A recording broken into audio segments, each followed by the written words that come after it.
No one saw this coming. Our apps are getting replaced by rabbits, and this could be one of the greatest AI inventions of the decade, if it works. Our mission is to create the simplest computer, something so intuitive that you don't need to learn how to use it. Okay, so we all thought Siri and Alexa were going to be much better than they are now, but to be brutally honest, they both suck. Which is why AI startup Rabbit came out of nowhere to surprise us with its R1 device, which is set to act as a sort of universal controller for apps. The future of human-machine interfaces should be more intuitive. Honestly, we couldn't have asked for a better start to 2024. So, just how is Rabbit's R1 device going to change our lives? And the new generation of native AI-powered devices are just getting started. What the hell is Rabbit R1? Think of Rabbit R1 as a standalone gadget that is about half the size of an iPhone. It comes with a 2.88-inch touchscreen, a scroll wheel or button for navigation, a rating camera, and a built-in AI assistant. All of these are housed in a cute rounded body designed in collaboration with industrial design firm Teenage Engineering. The company says it took cues from the Tamagotchi, the Japanese digital toy pet, and aims to make the device as strikingly beautiful as it is intuitively functional. R1 runs on Rabbit OS, a personalized operating system through a natural language interface, which is powered by the company's innovative Large Action Model, LAM. So why is everyone going crazy about this device? And why has the company been able to sell 5 batches of 10,000 device pre-orders in such a short time? I think we could all agree that our apps may one day be replaced by a more intent-based minimalist interface, where you just click a button and get what you want straight away, rather than having to go through tons of clicks across different apps. In one quick summary, the goal of Rabbit's R1 is to provide you with an app-free online experience in order to increase your productivity. And to make a big splash in the market, Rabbit has just partnered with AI-powered chatbot and search engine Perplexity AI to achieve this goal. The first 100K R1 buyers will get 1 year off their subscription with Perplexity Pro, which is the equivalent of $200.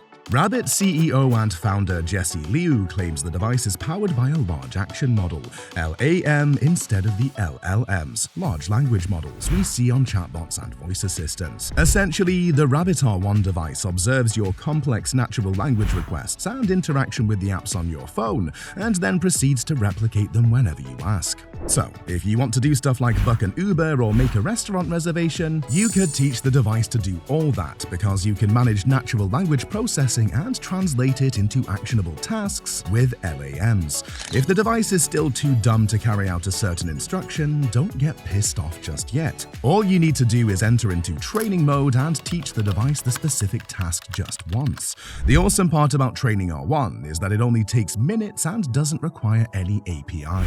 To think that Rabbit silently cooked up all of these without much hype is mind-blowing, and only adds to the gadget's appeal. The CES keynote showed Spotify, Apple Music, Airbnb, YouTube Music, Expedia, DoorDash, Uber, eBay, and Amazon as some of the apps you could access via the R1. Once you log into these apps on the rabbit hole, a web portal pops up to allow you to connect with your services, and then the R1 will take it from there.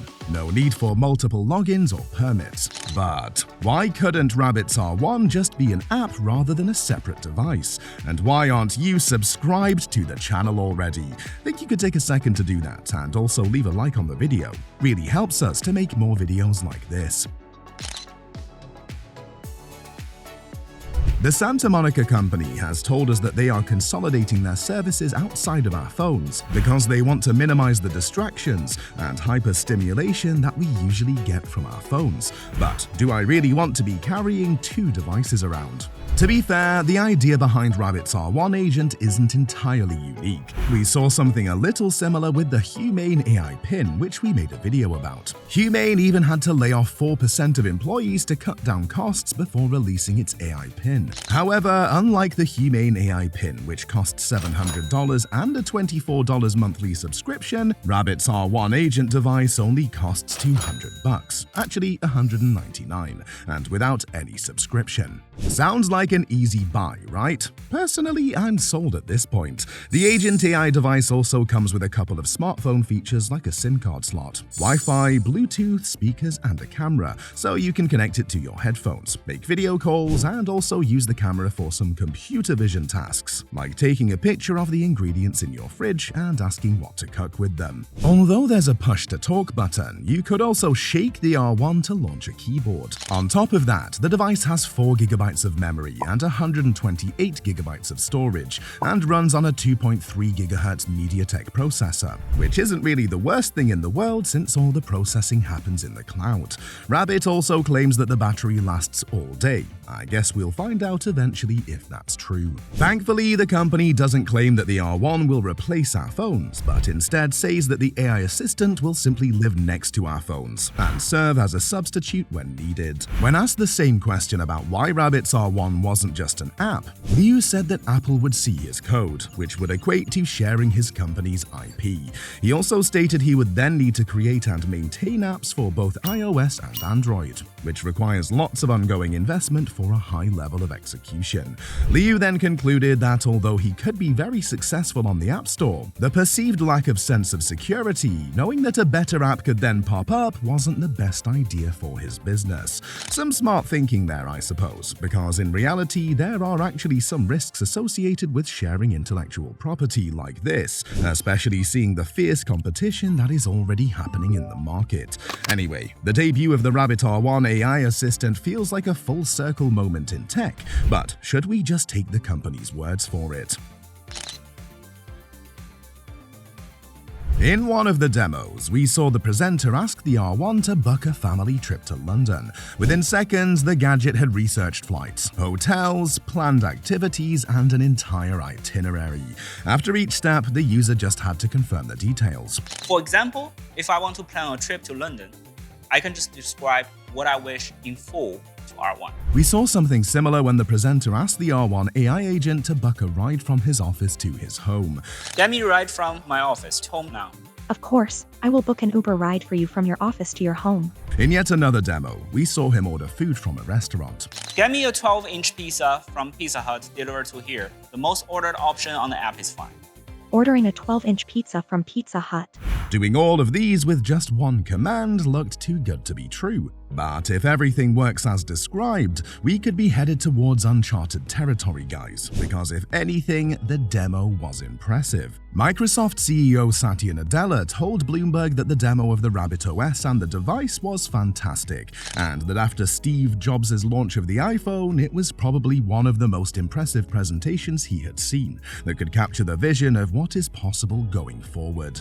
Meanwhile, the gadget can also help with translating languages, phone calls and text messages, playing music, managing appointments, getting news and information, and controlling your smart home devices. A part of what impressed me in the demo was the R1's quick latency, which stands at a staggering 500 milliseconds. We no longer need to wait for up to 5 seconds just to listen to some dumb AI stuff like before. But as with all AI devices, the R1 comes with some concerns we need to address. So let's go down the rabbit hole. Sorry, just had to do that.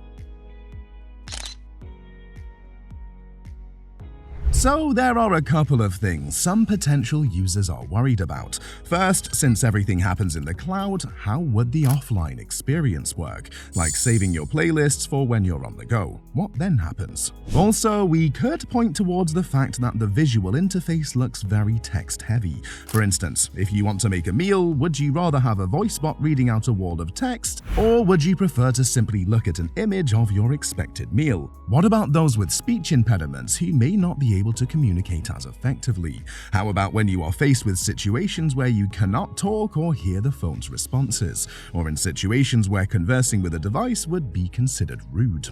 And then what about complex UI interactions that aren't well suited for keyboardless data entry, voice or camera? And will the service providers embrace or block Rabbit from interacting with their sites? What happens to ads and in-app purchases? Another important question to ask has to do with our data protection protection and privacy. Well, at the moment, Rabbit sounds pretty promising about protecting your privacy on the R1. It claims that it won't store user credentials, and users will have complete control over linking or unlinking services to the Rabbit OS. It also says that you'll be able to erase your stored data whenever you want, and that the device doesn't track any of your data since it doesn't have an always listening mode. We could go on and on with some of the potential worries about using the R1 and why we may not have all the answers to those worries at the moment, but one thing is for sure. Rabbit's R1 is undoubtedly one of the most exciting pieces of AI hardware so far, and you only have to take a look at its rapid sellout to see that. This product might actually become mainstream if the demo holds up in real life. Besides, it will only get better with future updates. That being said, what does the future hold for us? Retailing at $199, the R1 is a significantly cheaper competitor to the Humane AI Pin, a $700 wearable device, and the $299 Meta and Ray-Ban smart glasses, which both have an AI-powered assistant. However, we are months away from Google Assistant being powered by Bard, which could have similar functionality but at no added cost. Well, for Pixel users at least. The bottom line is that the competition among the big players will only get more heated from here on. Do you see Apple and Google quickly catching up with their own versions of this innovation? Do you see one of them simply buying the company, or are you willing to bet on the R1? Personally, I like the fact that these guys didn't overhype the product. They simply let their innovation do the talking. Also, kudos to the CEO and founder Jesse Liu for bringing such creativity while making the R1 affordable.